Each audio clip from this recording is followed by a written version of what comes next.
रहे हैं।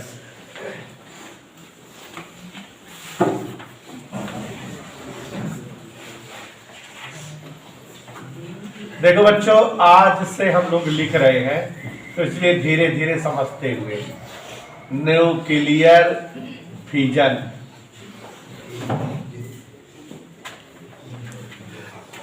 ऐसा है बच्चों, हम सभी लोगों ने इसके पहले की क्लास में यह समझा कि अगर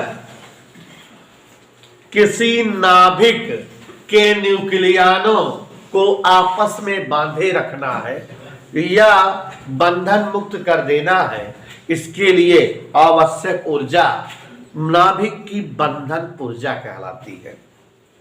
बंधन ऊर्जा वह ऊर्जा होती है जो न्यूक्लियनों को आपस में बांधे रखती है और नाभिक की संरचना का अस्तित्व बनाए रखती है। बंधन ऊर्जा वह ऊर्जा होती है जिसे अवशोषित करके न्यूक्लियन बंधन मुक्त हो जाते हैं और कई सारे छोटे छोटे नाभिकों में डिवाइड हो जाते हैं। तो यही प्रक्रिया होती है कि अगर कभी किसी भारी नाभिक पर न्यूट्रॉन कणों की बमबारी की जाए। न्यूट्रॉन कणों की बमबारी का मतलब है बेटा कि अगर भारी नाभिक पर जो है द्रव्यमान दिया जाए और उससे ऊर्जा मिल जाए, तो जब भारी नाभिक पर न्यूट्रॉन कणों की बमबारी की जाती है तो भारी नाभिक को बंधन ऊर्जा से ज्यादा ऊर्जा मिल जाती है और इसलिए उसके न्यूक्लियन बंधन मुक्त हो जाते हैं और इस कारण वो नाभिक कई हल्के नाभिकों में टूट जाता है। भारी नाभिक का हल्के नाभिकों में टूट जाना या बट जाना नाभिकीय विखंडन कहलाता है। और बच्चों, नाभिकीय विखंडन प्रक्रिया एक जो है कृत्रिम रिएक्शन है। यह स्वतः नहीं होता, इसको कराया जाता है, आर्टिफिशियल है। 1939 ईस्वी में 1939 जर्मनी के दो वैज्ञानिक थे,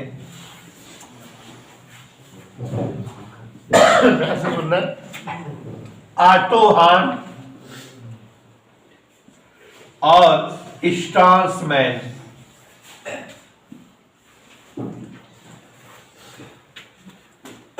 उन्नीस सौ 1939 ईस्वी में दो वैज्ञानिक ऑटो हान और स्टार्समैन प्रयोग कर रहे थे किसी और चीज के लिए, हो कुछ और गया, संयोग की बात है।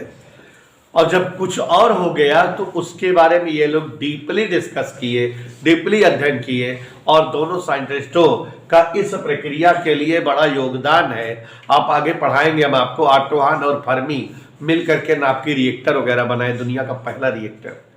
तो यहाँ ये जो आपके सामने बताने जा रहा हूं, नाभिकीय विखंडन दुनिया की पहले रिएक्शन को इन्होंने देखा या इन्होंने संयोगवश खोज लिया।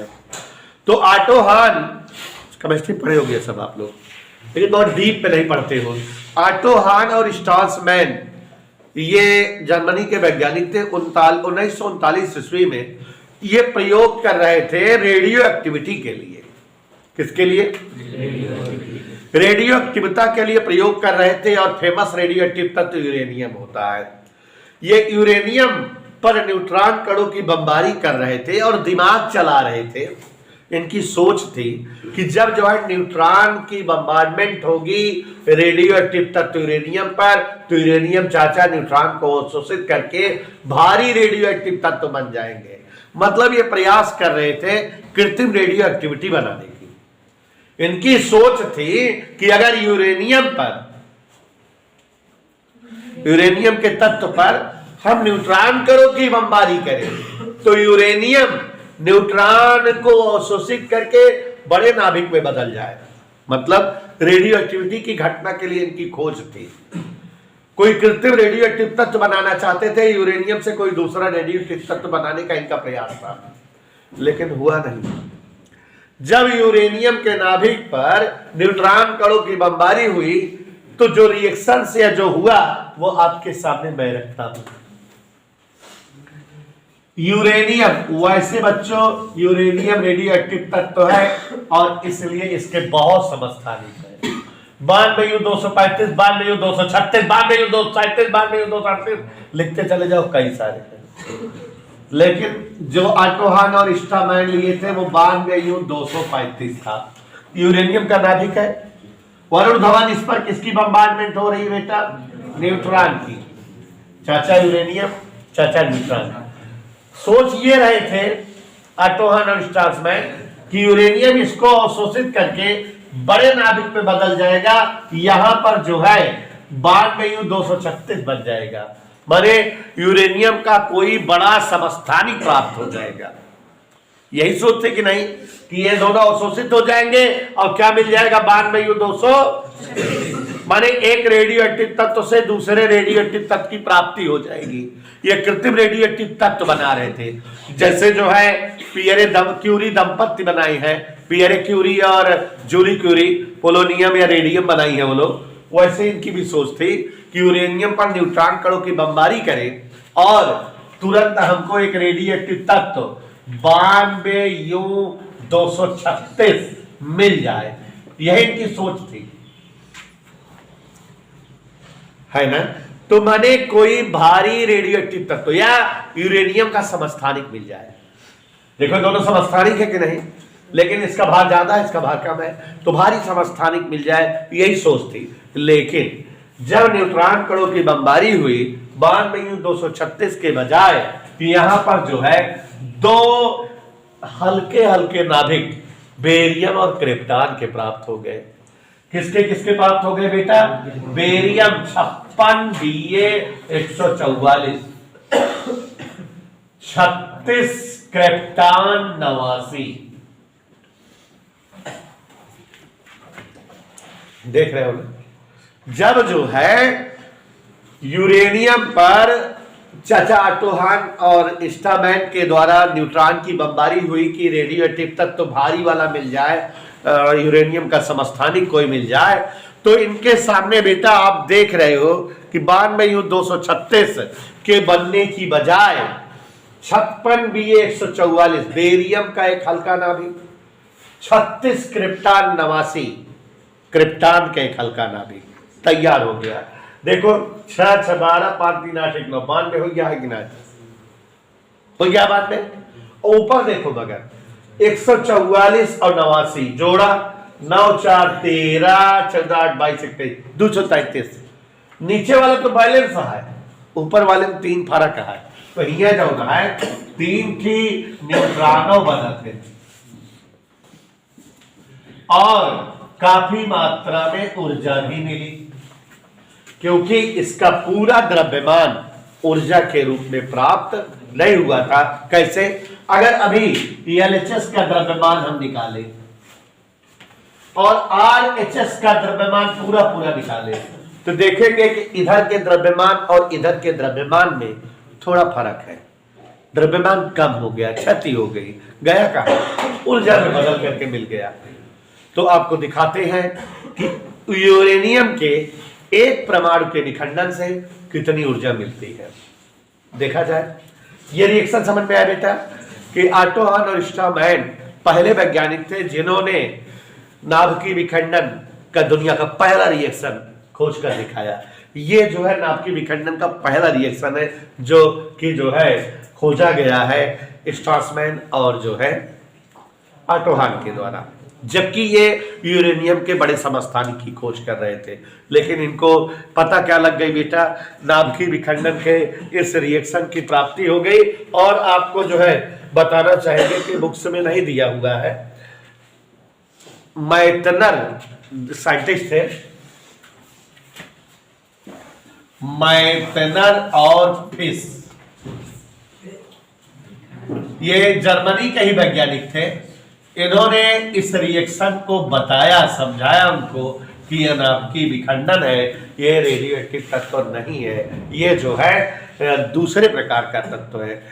इसको बहुत ज्यादा एक्सप्लेन मैटनर और फिश ने किया कि ये जो है कृत्रिम रेडियो एक्टिविटा का जो है रिएक्शन नहीं है, यहाँ पर नाभिकीय विखंडन हो रहा है। देखिए नाभिक जो है हल्के नाभिकों में विखंडित हो रहा है और काफी द्रव्यमान इसका ऊर्जा के रूप में गेन हो रहा है। किसने समझाया बेटा? मेटलर और फिश ने, जर्मन के ही वैज्ञानिक थे, डीपली डिस्क्रिप्ट इन्होंने किया। अब हम आपको यहां पर 92U235 माने यूरेनियम के एक परमाणु के विखंडन से प्राप्त ऊर्जा, और बच्चों जैसे हम इसको निकालेंगे उसी तरह से न्यूमेरिकल कोई भी मिलेगा तो वैसे ही किया जाता है। जब कभी नाभ की ऊर्जा या बंधन ऊर्जा निकालनी होती है और रिएक्शन दिया रहे तो एलएचएस का टोटल द्रव्यमान जोड़ लो, आरएचएस का टोटल द्रव्यमान जोड़ लो, दोनों द्रव्यमानों का फर्क माने डेल्टा एम निकाल लो, और फिर उसके बाद बंधन ऊर्जा पता लग जाती है E बराबर mc² के फार्मूले से। और अगर डेल्टा एम एएमयू में आए तो एक एएमयू बराबर 931 एमईबी होता है, तो 931 से गुणा कर देते हैं, तुरंत आंसर आ जाता है। तो यहां तक आपको समझ में आया बेटा कि जब जो है यूरेनियम 92U235 पर न्यूट्रॉन 0N1 की बमबारी हुई तो 92U236 बना, लेकिन वो अस्थायी था, टूट गया तुरंत एट वंस। दो हल्के नाभिकों बेरियम और क्रिप्टॉन में 56 Ba 144, 36 क्रिप्टॉन 89 और 3 न्यूट्रॉन बने, अपार मात्रा में ऊर्जा की गेनिंग हुई। तो एलएचएस का द्रव्यमान निकाले, आरएचएस का द्रव्यमान निकाले, द्रव्यमान में प्रभाव, द्रव्यमान क्षति निकाले, यही ना बेटा? तो यहां पर देखो वरुण धवन एलएचएस 92U235 का द्रव्यमान, कोई दिक्कत बेटा? 92U235 का द्रव्यमान। तो हालांकि आपको सवालों वगैरह में दिया जाएगा, लेकिन यहाँ आप याद रखिए कि 92U235 का द्रव्यमान 235 लगभग 234.99 AMU होता है 92U235 का, और न्यूट्रॉन का होता है जानते ही हो 1 AMU के लगभग। तो दोनों का जोड़ देंगे तो हमारा टोटल आ जाएगा 92U235 का द्रव्यमान एलएचएस में क्या क्या है। और दो चीजें हैं ना, देख लो, 92U235 भी है और क्या है, तो 92U235 का द्रव्यमान 234.99 AMU, और न्यूट्रॉन का क्या होता है 1.01 AMU। समझ है? जोड़ तो कितना हो जाएगा ये 236 AMU। हमको पता लग गया कि एलएचएस में कितना द्रव्यमान है। कोई डाउट बेटा? अब आपको बुक पे दिया रहेगा सबका द्रव्यमान, सवाल में दिया रहेगा क्वेश्चन में, लेकिन आप इस रिएक्शन के लिए याद कर डालिए कि यूरेनियम का द्रव्यमान कितना होता है बेटा 234.99, और न्यूट्रॉन का द्रव्यमान कितना होता है, इधर क्लियर बेटा? Any doubt? कोई दिक्कत? अब यहां पर देखो आरएचएस में चलते हैं। आरएचएस में चलिए जरा सभी लोग, ये समझ में आया बेटा? हमारे पास एलएचएस में क्या क्या है 92U235 प्लस 0N1। तो यूरेनियम का द्रव्यमान अभी हमने क्या बताया बेटा 234.99 AMU, और उसका द्रव्यमान कितना बताया बेटा, जोड़ दिए कितना आ गया बेटा, समझ आया? अब यहां आरएचएस में देखो क्या क्या है आरएचएस में 56 Ba 144 का द्रव्यमान प्लस, और क्या है 36 क्रिप्टॉन 89 का द्रव्यमान प्लस 3 न्यूट्रॉन का द्रव्यमान। कोई दिक्कत बेटा? अब याद रहे ना याद रहे फिर भूल जाना। बेरियम अब कहीं लिख करके याद कर लेना, हम डायरेक्ट यहां लिख रहे हैं, सबके द्रव्यमान हमें याद है तो आपको याद होनी चाहिए। बेरियम का द्रव्यमान 143.87 AMU। स्नेहा हो जा क्या होता है बेटा? गुड, टैलेंटेड बच्ची। क्रिप्टॉन का द्रव्यमान सब याद रहे, केमिकल रिएक्शंस है 88.9 AMU। न्यूट्रॉन का 1.01 AMU। एनी डाउट बेटा? सबके द्रव्यमान याद है ना? हमसे पूछो। यूरेनियम का द्रव्यमान 234.99 AMU, बेरियम 56B144 का द्रव्यमान होता है बेटा 143.87 AMU, 36 क्रिप्टॉन 89 का द्रव्यमान 88.90। ठीक है ना? याद रहेगा ना? बोलो हाँ सर। तो अब यहां पर दोनों इकट्ठा करें बेटा, गौर से देखो। पहले ये दोनों जोड़ दे, 7 9 8 17 8 3 11 1 14 8 धन 3.03 बराबर 232 3 77 3। कोई डाउट? अब अपने आप समझो बेटा, खुद देखो और समझो कि एलएचएस में द्रव्यमान कितना था? 236 AMU था कि नहीं? लेकिन आरएचएस में 235 दशमलव क्षति हो रही है ना, द्रव्यमान कम हो गया कि नहीं? 236 बजाय 235 ही मिल रहा है ना। तो अब द्रव्यमान में क्षति, इसलिए द्रव्यमान में क्षति, कितना द्रव्यमान क्षति हो रही है? तो 236 में क्या घटा ले? 236 AMU माइनस 235.80 AMU। कोई दिक्कत? सबको आ रहा है ना बेटा? अब यहां घटाएंगे तो 0.20 AMU। द्रव्यमान क्षति पता लग गई कि नहीं? माने यूरेनियम के एक परमाणु के विखंडन से 0.20 AMU की द्रव्यमान क्षति होती है? नहीं होती। एक परमाणु के विखंडन से। क्या परमाणु विखंडन से? ये एक परमाणु का विखंडन है, केवल एक परमाणु का विखंडन है। अब बेटा बंधन ऊर्जा,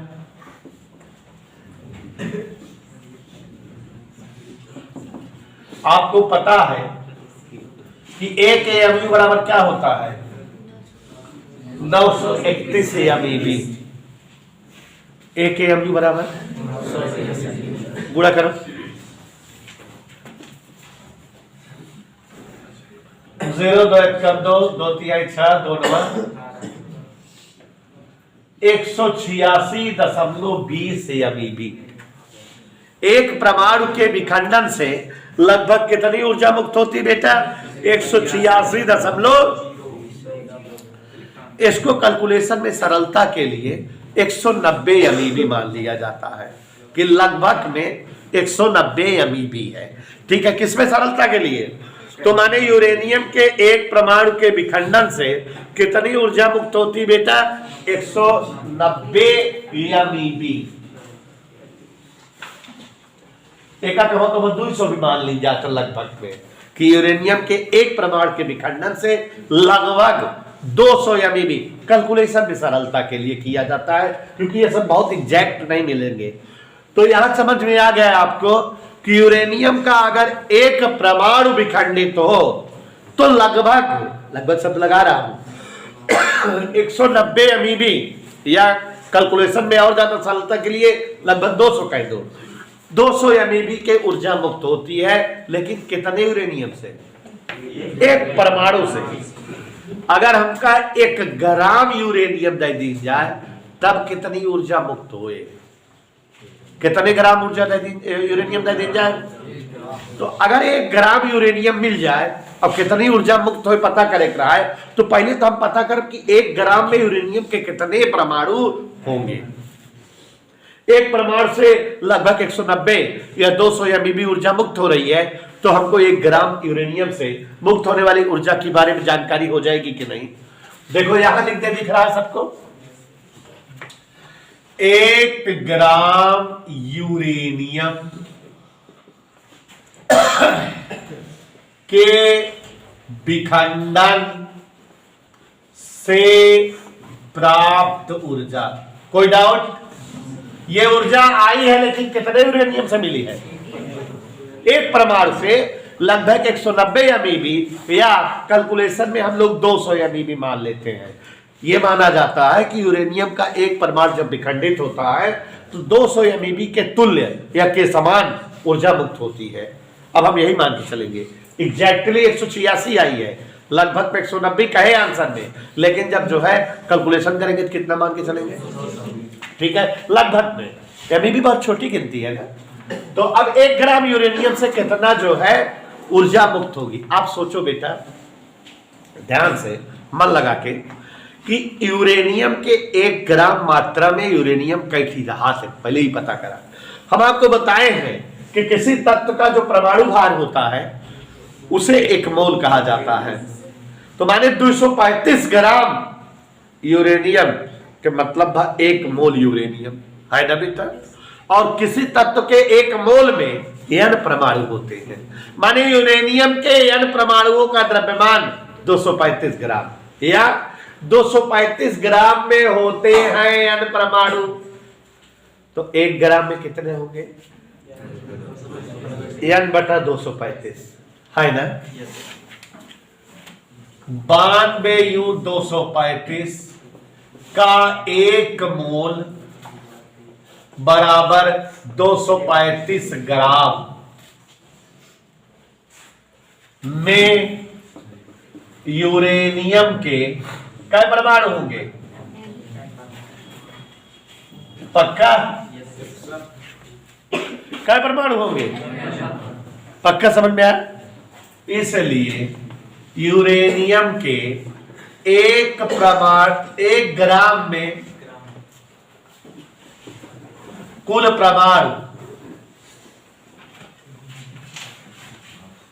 235 ग्राम में n परमाणु, 1 ग्राम में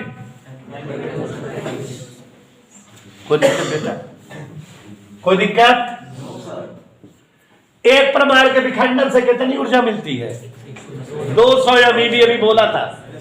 तो इतने परमाणु के विखंडन से गुणे 200, इसलिए 1 ग्राम विखंडन से प्राप्त ऊर्जा, 1 ग्राम में क्या परमाणु है, और 1 परमाणु के विखंडन से कितनी ऊर्जा मिला था, n माने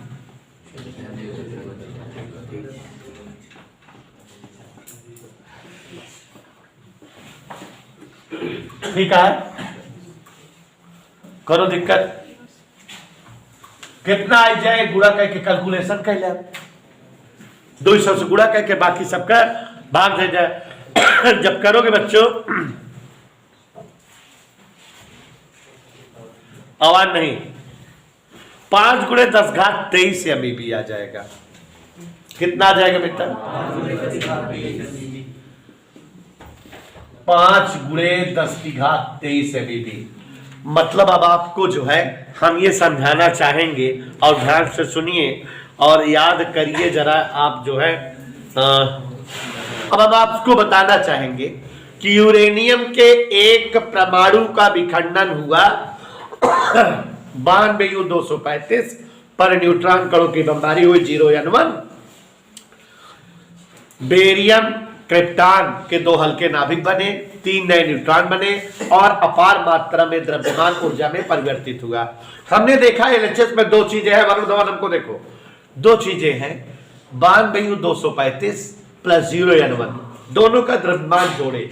यूरेनियम का द्रव्यमान था 234.99 AMU, न्यूट्रॉन का द्रव्यमान था 1.01 AMU, जोड़ दिए 236 AMU आ गया।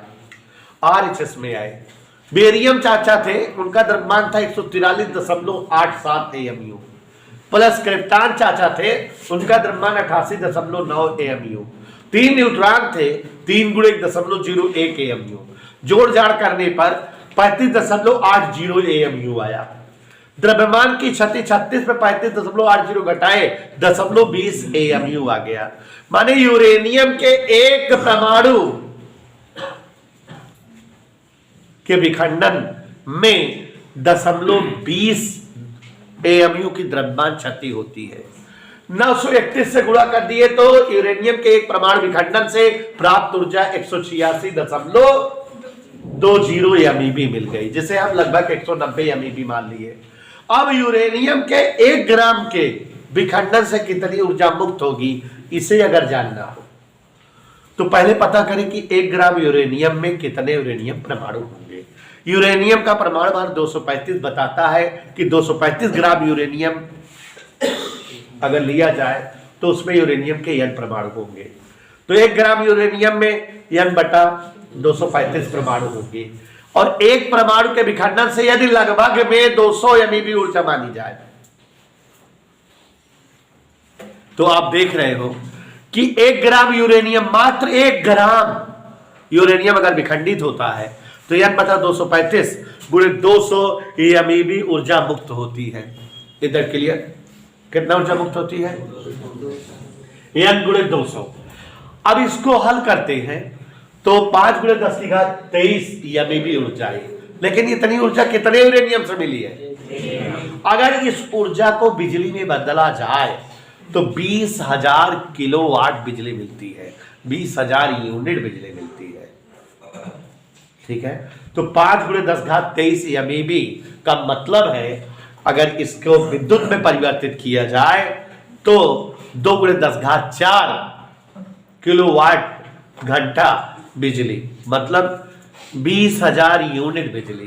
तो हम आज से समझ गए कि 1 ग्राम यूरेनियम का विखंडन करके हम जो है 20,000 यूनिट बिजली पैदा करते हैं। इधर क्लियर बेटा? समझ में आया? तो यही हम आपको समझाना चाहते हैं।